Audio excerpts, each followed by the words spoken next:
Staying on top of the President of the United States making his United Nations debut, President Trump meeting with Israeli Prime Minister Benjamin Netanyahu at 1 p.m.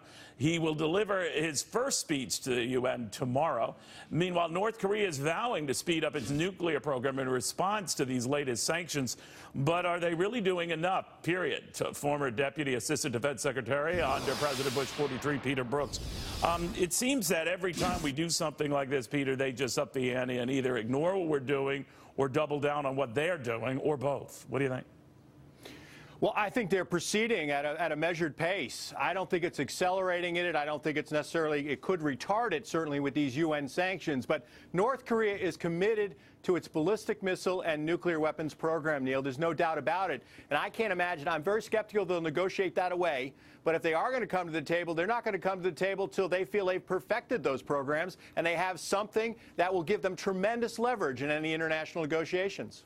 So what do they do? What can we do to change their behavior? It looks like they kind of fly in the face of the whatever up sanctions we consider. So that isn't moving. Then what will?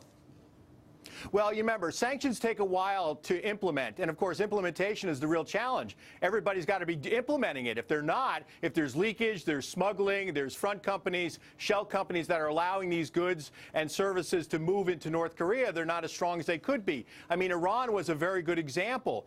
We were able to bring a lot of countries together to make it very tough in Iran, and they eventually came to the negotiating table. The challenge of North Korea is they don't have that many international players or countries they're doing business with, other than China and Russia, where Iran was doing a lot of work in Europe. So that it gave us a much more leverage with Iran than it does with North Korea. But I think we're doing what we need to do. But these international sanctions just don't turn on a, you know, it's not a turnkey operation. It takes a while for that pain to seep in.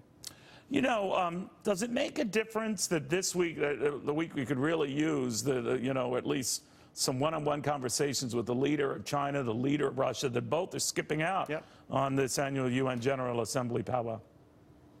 Well, there's opportunities to speak with others at senior levels there, and I think this is an opportunity for President Trump to galvanize international beliefs about North Korea, telling that it's an international threat. It's just not a threat towards Japan, South Korea, and the United States, because there's always a possibility of proliferation. One of the things I've been worried about and have written and talked about, and you and I have even spoken about it, is what happens with North Korea's program and Iran.